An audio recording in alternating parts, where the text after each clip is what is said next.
Look around you for a moment. Look at the music. Look at the conversations. Look at the habits we defend. Then ask yourself something honestly. What if the prison isn't around us? What if the prison is inside of us? Because the most dangerous prison in the world is not the one built with bars. The most dangerous prison is the one you defend. And the strongest chain is not iron. The strongest chain is the one you call culture.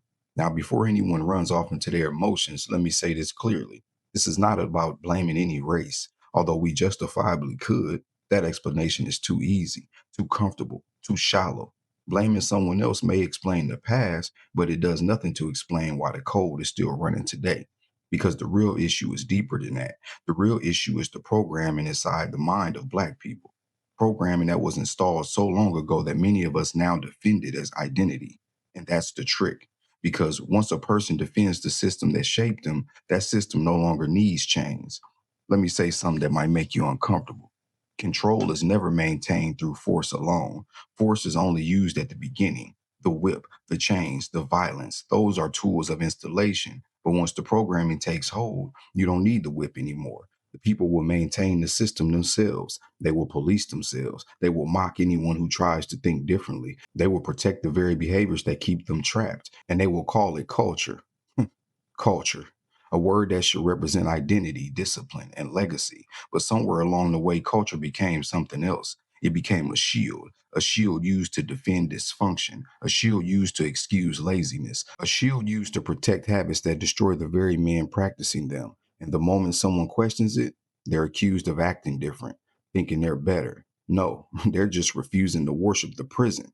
Now let's go deeper because the mind of modern Black people is running several pieces of installed code that shapes how they see the world, code that shapes what they believe is possible, and code that determines whether they build or wait. The first piece of code is victim dependency, a person trained to believe that his and or her condition can only be fixed by someone else, a politician, a movement, a savior.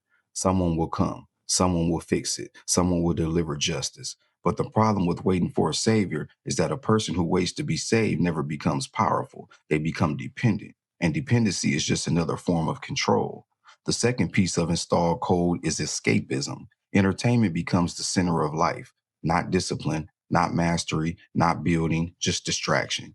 Music, sports, scrolling, arguing online, a constant stream of stimulation designed to keep the mind busy, but never evolving.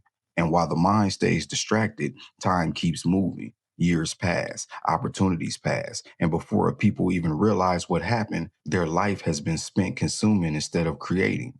Look around again. Look at how we helped this code to stay running. Look at how we allowed ourselves and our children to become slaves to the algorithm. Now, an unstimulated child gets a TV, tablet, or phone put in their face. Games, propaganda, narratives, consumer bait, endless influencers who influence nothing, pointless content, and so on.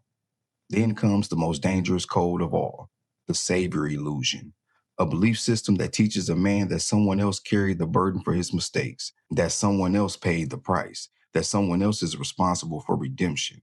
Think about what that does psychologically. If someone else already carried the consequences, where's the urgency for personal responsibility? Where's the pressure to correct your own behavior? Where's the demand for discipline? It disappears. And what replaces it is passive belief that salvation will come regardless of the choices you make. And the man who believes salvation is guaranteed will never develop the character required to transform his life. But here's the deeper question. What did the Black man look like before the corruption, before the psychological restructuring, before the identity confusion, before the programming? Because history shows something very different. Before the corruption, Black men were not a victim class. They were architects, builders, lawmakers, scholars, warriors, men whose civilization studied the stars while much of the world was still wondering, men who understood order, discipline, balance, responsibility, men who understood that the strength of a civilization begins with the strength of its men. And those men did not wait for saviors. They became the guardians of their own destiny. So the real question today is not what happened in the past. We already know the past was brutal. The real question is this: why are we still running the code?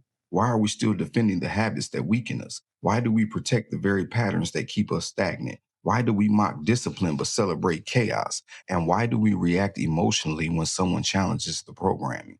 Because that's the final layer of the system. A man who questions the system becomes dangerous. A man or woman who examines the beliefs installed in their mind becomes unpredictable. And a person who begins deprogramming theirself becomes impossible to control. But here's the hard truth. You cannot deprogram a people if they refuse to question what they were taught. You cannot liberate a people who are emotionally attached to the prison. And you cannot rebuild a people if they refuse to confront themselves honestly. This is not comfortable work. Deprogramming never is. It requires tearing down ideas you may have believed your entire life. It requires examining the habits you once defended, and it requires the courage to stand apart from the crowd when the crowd is still asleep. But once a person begins to see clearly, everything changes. They stop waiting, they stop blaming, they stop escaping, they begin building. Building discipline, building knowledge, building legacy. Because once a person recognizes the prison, they no longer spend their energy defending it. They spend their energy escaping it. If this conversation challenged you, then you're already beginning to see the cracks in the programming. And if you want to go deeper into the psychological and historical machinery behind these systems, I created something specifically for that. The deprogramming packet breaks down the structures, beliefs, and conditioning that shape the modern Black mind, and more importantly, how to begin dismantling them. Because the first step to freedom is recognizing the prison. And remember, nothing they gave us is better than what we have. Peace.